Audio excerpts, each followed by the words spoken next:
ನಮಸ್ತೆ ಸ್ನೇಹಿತರೆ, think easy official ಚಾನಲ್ಗೆ ಸ್ವಾಗತ. ಇವತ್ತು ನಾವು ಚಿಕನ್ ಕರಿ ಅಂದರೆ ರೊಟ್ಟಿ ಜೊತೆ ಚಿಕನ್ ಕರಿ ಇರುತ್ತಲ್ಲ, ತಿಕ್ಕಾಗಿ ಗ್ರೇವಿ ಹೇಗೆ ಮಾಡೋದು ಅನ್ನೋದನ್ನು ನಾವು ನೋಡೋಣ ಬನ್ನಿ. ಚಿಕನ್ ಗ್ರೇವಿ ಮಾಡಲಿಕ್ಕೆ ನಾನಿಲ್ಲಿ ಬ್ಯಾಡಗಿ ಮೆಣಸಿನಕಾಯಿನ ತೊಗೊಂಡಿದ್ದೀನಿ, ಡ್ರೈ ರೋಸ್ಟು, ಹಾಗೆ ಕ್ಯಾಶು ತೊಗೊಂಡಿದ್ದೀನಿ. ಆಮೇಲೆ ಸ್ವಲ್ಪ ಕರಿಬೇವು ಹಾಕ್ಕೊಂಡು ಡ್ರೈ ರೋಸ್ಟ್ ಮಾಡ್ಕೊಳ್ತೀನಿ. ಆ ಡ್ರೈ ರೋಸ್ಟಿಗೆ ನಾನು ಸ್ವಲ್ಪ ಚಕ್ಕೆ ಮತ್ತು ಲವಂಗ ಏಲಕ್ಕಿನ ಹಾಕ್ಕೊಂಡು ಫ್ರೈ ಮಾಡ್ಕೊಳ್ತೀನಿ, ಡ್ರೈ ಫ್ರೈ. ಅದೆಲ್ಲ ಸ್ವಲ್ಪ ಫ್ರೈ ಆಗ್ತಿದ್ದಂಗೆ ಜೀರಿಗೆ ಕೂಡ ಹಾಕ್ಕೊಂಡು ಫ್ರೈ ಮಾಡ್ತೀನಿ. ಸ್ವಲ್ಪ ಜೀರಿಗೆ ಹಾಕ್ಕೊಳ್ಬೇಕು. ಸ್ವಲ್ಪ ರೋಸ್ಟ್ ಆಗ್ತಾ ಇದ್ದಂಗೆ ಮೆಂತ್ಯಕಾಳು, ಸ್ವಲ್ಪ ಮೆಂತ್ಯಕಾಳನ್ನ ಹಾಕ್ಕೊಳ್ಳೋಣ. ಇದೆಲ್ಲ ಫ್ರೈ ಆಗ್ತಾ ಇದ್ದಂಗೆ ಕೊತ್ತಂಬರಿ ಬೀಜನ ಹಾಕೋಣ. ಸ್ವಲ್ಪ ಕೊತ್ತಂಬರಿ ಬೀಜ ಆಪ್ಷನಲ್ಲು, ಇಲ್ಲ ಅಂತ ಅಂದರೆ ಕೊತ್ತಂಬರಿ ಬೀಜದ ಪೌಡರ್ ಹಾಕೋದು. ಕೊತ್ತಂಬರಿ ಬೀಜ ಆವಾಗ ಫ್ರೆಶ್ ಆಗಿ ಗ್ರೈಂಡ್ ಮಾಡ್ಕೊಳ್ಳೋದ್ರಿಂದ ಅದು ಒಳ್ಳೆ ಅರೋಮಾ ಸಿಗುತ್ತೆ, ಅಂದರೆ ಟೇಸ್ಟ್ ಸಿಗುತ್ತೆ, ಸ್ಮೆಲ್ ಕೂಡ ಚೆನ್ನಾಗಿ ಬರುತ್ತೆ. ಅದೇ ಬಾಣಲಿಗೆ ಎಣ್ಣೆ ಹಾಕಿದ್ದೀನಿ.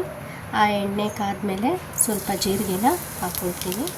ಈ ಜೀರಿಗೆ ಹಾಕಿದ್ಮೇಲೆ ಹೆಚ್ಚಿಟ್ಟಿರೋ ಈರುಳ್ಳಿನ ಹಾಕೋತೀನಿ. ಈರುಳ್ಳಿ ಈಗ ಫ್ರೈ ಆಗೋಕ್ಕೆ ಬರ್ತಾ ಇದೆ. ಸೊ ಅದೇ ಈರುಳ್ಳಿ ಫ್ರೈ ಆಗೋದಕ್ಕೆ ನಾನು ಕರಿಬೇವು ಹಾಕ್ಕೊಳ್ತೀನಿ. ಈರುಳ್ಳಿ ಸ್ವಲ್ಪ ಫ್ರೈ ಆಗಿದೆ.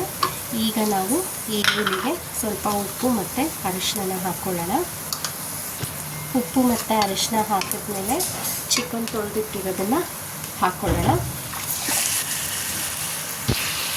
ಚಿಕನ್ ಹಾಕಿದ್ಮೇಲೆ ಚೆನ್ನಾಗಿ ಕಲಿಸೋಣ, ಹೈ ಫ್ಲೇಮ್ ಮಾಡಿ.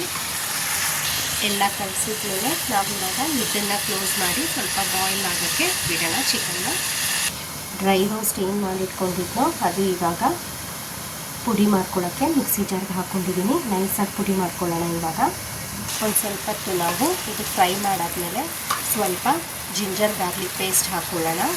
ಜಿಂಜರ್ ಗಾರ್ಲಿಕ್ ಪೇಸ್ಟ್ ಹಾಕ್ಕೊಂಡಿದ್ದೀನಿ. ಕಲಿಸೋಣ ಈಗ ಚೆನ್ನಾಗಿ. ಆ ಜಿಂಜರ್ ಗಾರ್ಲಿಕ್ ಪೇಸ್ಟ್ ಹಾಕಿ ಫ್ರೈ ಆದಮೇಲೆ ಸ್ವಲ್ಪ ಮೊಸರು ಹಾಕ್ಕೊಂಡು ಕಲಿಸೋಣ. ಮೊಸರು ಹಾಕಿದ್ರೆ ಬೇಗ ಬಾಯ್ಲ್ ಆಗುತ್ತೆ. ಇಲ್ಲಿ ನೋಡಿ ನೀರು ಸ್ವಲ್ಪ ಬಿಟ್ಕೊಳ್ತಾ ಇದೆ. ಈಗ ನಾವು ಮೊಸರು ಬೇರೆ ಹಾಕಿದ್ವಲ್ಲ, ಸೊ ಆವಾಗಲೇ ನಾವು ಸ್ವಲ್ಪ ಗರಂ ಮಸಾಲ ಪೌಡ್ರನ್ನ ಉದುರಿಸೋಣ.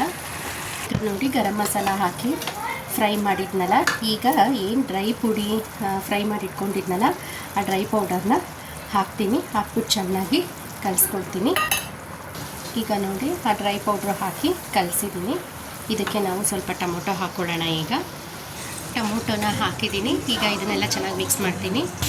ಈಗ ಎಲ್ಲ ಹಾಕಿ ಕುದಿಯೋಕ್ಕೆ ಸ್ವಲ್ಪ ಇಟ್ಟಿದ್ದೀನಿ. ಕುದ್ಮೇಲೆ ಸ್ವಲ್ಪ ತಿಕ್ನೆಸ್ ಬಂದಮೇಲೆ ಆಫ್ ಮಾಡೋಣ. ನೋಡಿ ಫೈನಲ್ ಆಗಿ ರೆಡಿ ಆಗಿದೆ ನಮ್ಮದು ಚಿಕನ್ ಕರಿ. ರೊಟ್ಟಿ ಜೊತೆ ನಾವು ಇದನ್ನು ತಿನ್ಕೊಳ್ಬೋದು. ಈ ರೀತಿ ಚಿಕನ್ ಕರಿ ಮಾಡುವುದು ನಿಮಗೆ ಇಷ್ಟ ಆದಲ್ಲಿ ಪ್ಲೀಸ್ ನಮ್ಮ ಚಾನಲನ್ನು ಸಬ್ಸ್ಕ್ರೈಬ್ ಮಾಡಿ, ಲೈಕ್ ಮಾಡಿ ಮತ್ತು ಶೇರ್ ಮಾಡಿ. Thank you.